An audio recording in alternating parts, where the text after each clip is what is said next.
Hello, I'm Wendy Wilson, and I'd like to welcome you to a very special edition of Realizing Potential.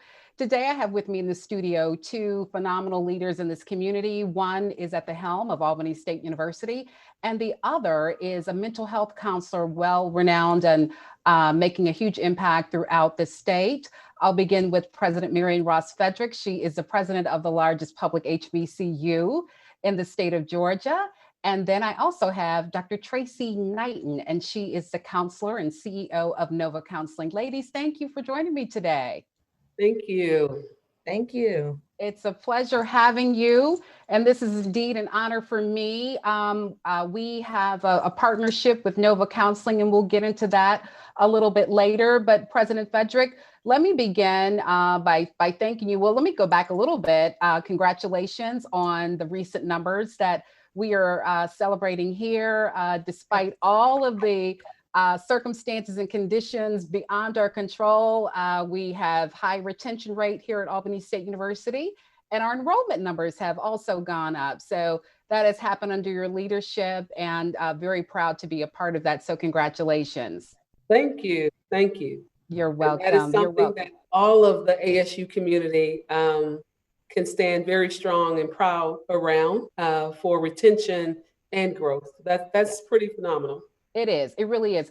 And again, as I mentioned earlier, we're doing all of that in the middle of a global pandemic and lots of social unrest.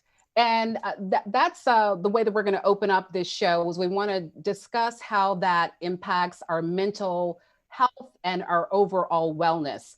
And you have been passionate and a big champion of both of those efforts since I've known you, and certainly in your role here at Albany State University as president. The chancellor tasked you with leading a task force on the state level with all the USG institutions. And so you've been doing that for well over a year, trying to make and you have been making a huge impact in that area, but you drill down. You said, I've got to take care of home. Why has that been such a priority for you here at Albany State University? Well, thank you, Dr. Wilson. And it is a priority, and it is I think one of those priorities that you cannot overlook, you can't delay, you can't put on the shelf. When you look at just look at the environment we're in today, with social unrest, with a pandemic. We have a global pandemic, and we have people who are still trying to really work hard to make things work for others, for themselves, for their families, all in the face of what could be a very serious illness. If you have that illness, we've already seen examples of how it can be extremely, extremely dangerous, deadly even, for so many people.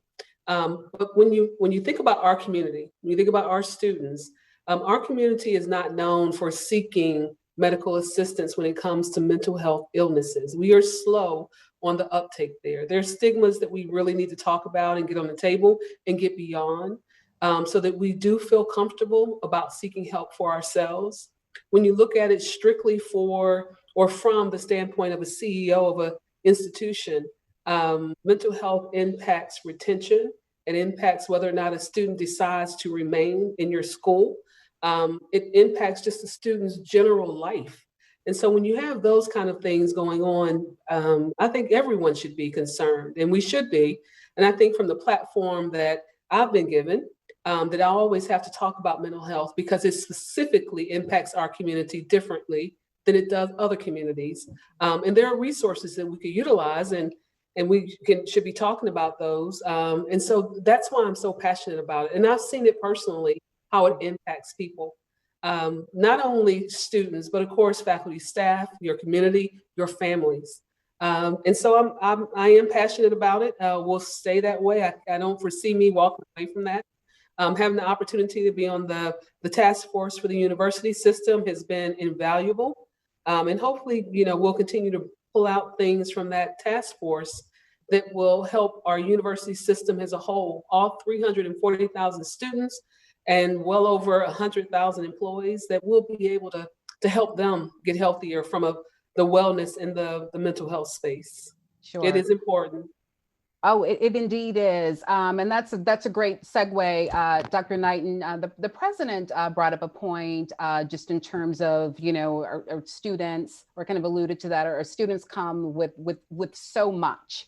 And then now we've compounded that with this global pandemic and the social unrest. Having said that, what I've also observed about this generation, if you will, they're very open about their mental health challenges, and willing to share those conditions and seek help more so than, I'm going to tell my age, than the generation that I am. I'm 54, but we still a little reserved and hesitant. The generation that I belong to, and particularly the African American community, it is still somewhat of a taboo. That's the cousin that we, in the keep in the back room, or the uncle that we don't like to talk about. When that person or those individuals, and all of us, depending upon what's going on in our lives at that time, need a level of support. And then depending upon our condition, we may need some ongoing support, or some regular maintenance or assistance, if you will. Speak to why that is such a challenge in the African American community, that taboo that still exists as it relates to seeking mental health assistance. Sure. And again, thank you for having me. This is one thing that I am so very passionate about, not only because I am a mental health therapist, but simply because of our history. As African Americans, we're not trusting of the medical profession to begin with. Let's start with the Tuskegee experiment. Let's even go back further as to how psychology started in the first place, the roots of psychology, and how a lot of the experiments in psychology were done on humans, and they were very inhumane. So when you look at the history of psychology, and then you look at the history of African Americans and how we're not trusting of doctors and the medical field in the first place to begin with. So that's coupled together. And now you have this fear of individuals who, I'm not going to somebody to talk about my problems because I'm not crazy. And so part of what I do as a therapist is I have to break through, number one, that first barrier, and help people understand that we are mind, body, and spirit. And so if you go to a doctor for a broken ankle, you go to a doctor for heart disease or diabetes, going to a mental health practitioner is no different. You want to go to get your ankle set correctly because you want to have full use of it. Okay. So you go to a doctor because you have diabetes, because you want to be able to live a healthy life. And so it's the same when you come to a mental health practitioner. We want to make sure that we're helping you in the best possible capacity so that you can have full use of mind, body, and spirit. So part of what I do as a therapist is I look at the whole person when they walk in the door. How are you physically? What are you bringing to me physically as my client? What are you bringing to me spiritually as my client? Because let's just face it, as African Americans, we are spirit. We love our spirit. We love our God, and we believe in our history, and we believe in everything that He's done for us. And He's an integral part of a lot of our lives. So I bring that to the table when we are looking at an individual. And I also look at the mental capacity of an individual. So a lot of times what I'm finding out is that people want to go to someone that they feel that they're going to be heard. And given where we are physically in Southwest Georgia, there's not a lot of African American therapists. So what I try to really do with my clients when they come into the office is make them, number one, feel like they're part of my family. And so if we're sitting across from each other, we're talking, we're having conversations, it may not feel like you're in a therapy session. And that's what I really, really want. And that's part of what I have to do to help clients understand that it's okay to come and get help. Very good. Thank you so much. President Fedrick, I know you're like, we just talked about this the other day. The president and I were having a conversation about the lack of trust, and it is so justified within the African American community. We were talking about the whole, the vaccine for, COVID-19. oh my gosh, thank you, COVID. Did you really I think because already? I want to forget it. Yeah, I forgot the name of it, if you can believe it. But we were talking about that the other day, and there are some institutions, some HBCUs that are stepping up to the plate and saying, yes, we want to be a part of that trial process. And so she and I were having an exchange about that. And I was just kind of venting, sharing my concerns about the point that you made, the level of distrust that is there. I need us to be, or would rather us be at the table when we are designing the vaccine and not, step in line as, being guinea pigs, if you will, because again, historically, we've seen how that's played out. And I had not even brought the trust in terms of the mental piece and why, back to that taboo question that I had. Again, because people make all kinds of judgments about you based upon the way you engage, and then your emotional and your mental state. And so we cloak that. One of the things that I have been very appreciative of in my role, particularly in light of the COVID-19 and the whole pandemic and the social unrest, is that the president will periodically, whether it's one-on-one or even a group setting, she'll stop and ask, how is everybody doing? Mm-hmm. And then that it's not just the cursory ask, it is, she's genuinely concerned. Mm-hmm. And I know a lot of people don't get that, but that's so paramount just to our everyday existence and how we both engage. President, did you want to chime in on that piece about the whole distrust? I think, that adds in and it helps, and it actually harms us as well, right? Mm-hmm. So we as a community, we have to decide what we will trust and won't trust. And one of the things that I think would help is more information.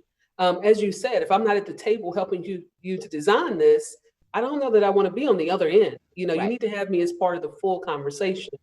And I think until we as a community get used to requiring ourselves to be at the table.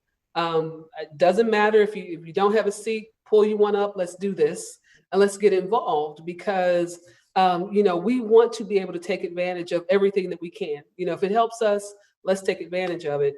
But if you're not getting the information you need, you're not going to, which means you're not going to trust. Right. And sometimes not trusting is not bad. You need to keep talking right. to me, give me information, convince me that this is the best thing for me. Mm-hmm. And we need to do that probably in every facet of our lives. And then there's sometimes when you kind of just take that hill and you jump, but you have to have a basis for that as well.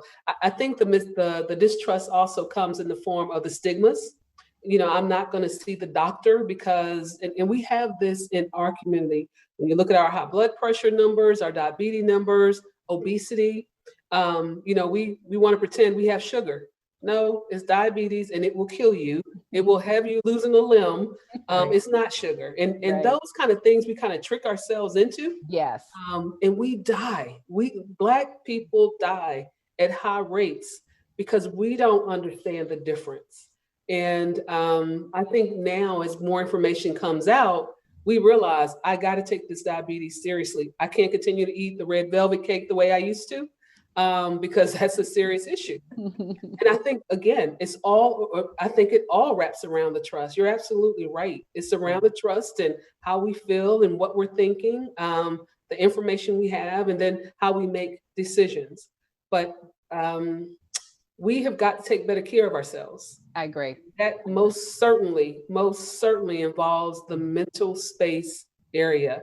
I truly do want to know how people are doing. I have students who will walk up and ask me how I'm doing, and it takes me off guard every single time because I'm not expecting that. I'm really not. It's a role reversal there for you. They are. They're playing me really well, But and I appreciate it. Yes. Our SGA president, she will call or text, just want to check on you. I'm thinking, wow, it makes me stop every time. It makes me stop and think, you know what? You needed that text. You needed that call. Stop for a second and take care of self. And if there was one way that we can convince our community to take care of themselves, you really do have to have that time, that airspace to maybe sit back and do nothing as you're just thinking through what the next step is. And we don't take care of ourselves very well. I think we have to work on that. We do. Now, we're in the mental space, and I know we've been giving a lot of attention to our physical being, and so what we're eating, the lack of exercise. And so we always put that in that wellness category. but what we receive emotionally and mentally. And so let's talk about the social unrest and the constant diet of information. We are in the middle of a political race like none other. My godmother checked on me today and she said, "Did you watch the debate?" And I said, "I refused to. I think I fell asleep watching Andy Griffith. I just have to, yeah, I can't." So I'm very intentional about what I receive, but a lot of people don't make that connection. And so, Dr. Knighton, will you speak to that? And then President, if you could follow up with that as well, about how that impacts our mental state, what we receive, what we read, what we hear, social media, the Sure. whole onslaught. Sure. And that's the example that I give individuals when they come to my office, particularly individuals who love their social media, who love to watch TV.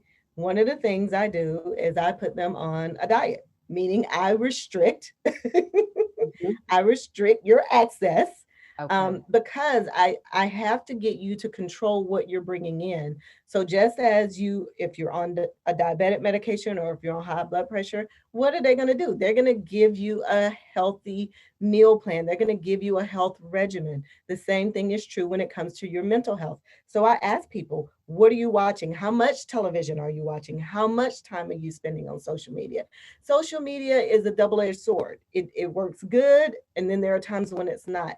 And what I'm noticing about individuals is individuals who spend a lot of time watching TV, watching the news, watching all of the social unrest, watching the stats of the pandemic, they have a lot of anxiety. Well, that's because of the diet that you're taking in. That's where you're spending your time. So having people, and I call it a detox. Look, we got the detox off of this stuff, because if we don't, what ends up happening is you can't see it physically what's happening to you, because it's happening here. And if it happens here, what ends up happening is it starts to happen here. And so as we take things in here, we begin to think differently, we begin to speak differently. And as we begin to speak differently, we begin to act differently. So now I'm listening to all of this social unrest. I can't go to sleep at night. Well, not sleeping good at night, having restful sleep, how does that affect you the next morning? Well, you're late to class, or you're late to work, or your productivity has gone down.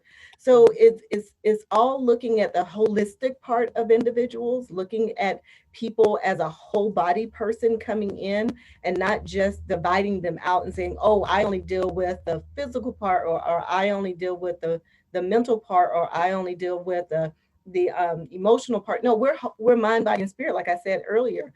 So I have more millennials fight me on taking them off of social I media. bet.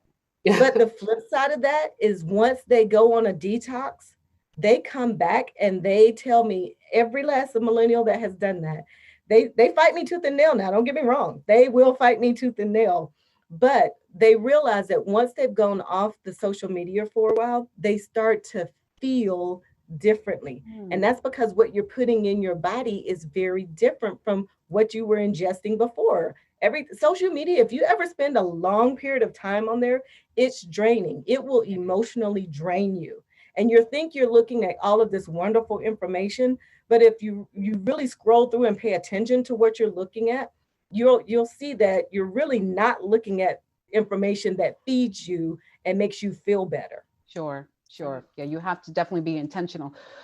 President, this whole year has been an absolute blur. So I'm trying to determine at one point, and it was probably the death of George Floyd, when you said, we have to respond to this. I'm concerned, Dr. Knighton, she said, for the 6,000 students or plus that we serve, the faculty and staff, and we have to do something.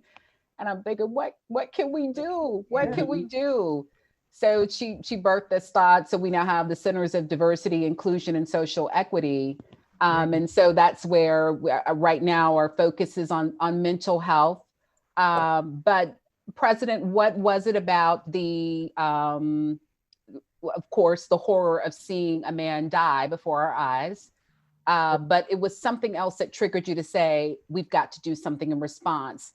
Not only to that moment, and not only being a participant in making a global change, if you will, but empowering our students so that they do not stand by as just viewers to what is playing out in the world, but active participants and making sure that they protect themselves as they try to navigate and move forward. What was that point for you?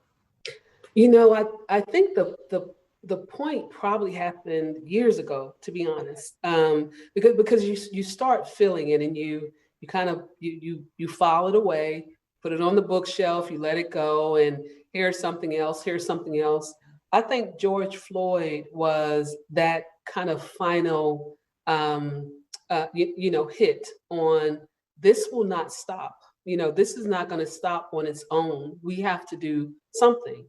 And I don't watch a lot of TV for the same reasons that Dr. Knighton just talked about. I'm not going to tell you which show I just stopped watching on because you would have a fit. It was my favorite show though, and there was so much violence in the show. I decided, you know what, I can't watch this. I never could figure out why. I was so agitated the day after on a TV show. We all know it's just everything staged. But when I started watching the George Floyd, I felt like I was back watching that TV show. Just the horror of watching someone beg for their life and be ignored. You can't do that to a human. I think I started wrapping all of that up. It was really hard. You know, for me, it took me a while to even, do a statement because I looked at that thinking, what do you say to this? How can you authentically respond to this?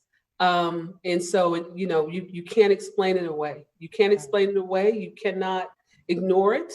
So what is the right thing to do? Which, me, I actually think there's not enough that we can do. And so the center that I've asked you to lead, and thank you for that, our Center of Social Equity, and there's a lot that we'll be seeing coming out of that center. I also reached out to our other two public HBCU presidents, Kimberly Ballard Washington and Paul Jones at Fort Valley and Savannah State. And we spent a good amount of time on the phone. Well, what do you think we should do? What do you want to do? I think we should do this. I think we need to do that. And we kind of went at that for a little bit. And we'll be doing some more things together this coming fall and spring. Because as a community, our students in our HBCUs, they deserve a platform. They need to be heard. They need to understand how to, if this is something you want to fight for, understand and learn how to fight effectively. Marching is great, but there's always those things afterwards that need to happen. And I want them to know how to do that. George Floyd was hurtful. I think it was hurtful. It was personal. You could see any, host of people, under that same officer with their knee on his neck. Sure. And I think that's what the tipping point for me was. That could have been any one of my brothers, any one of our students. It kind of made me panic for a second. Yes. I got to get them out of harm's way. Yes. And that kind of, takes you away from the main thing. But that was, I think, just hurtful. It was hurtful. And, you kind of step back and think, again, here we are again. And I go back to the mental space. It really took me days to kind of get through and digest what just happened, Sure. and how did we, Right. and I think at some point, how did we let it happen? Absolutely. And I know we didn't let it happen, but that's how I felt for a while. Right. And so I think that was the tipping point, just realizing that could have been anybody that I knew.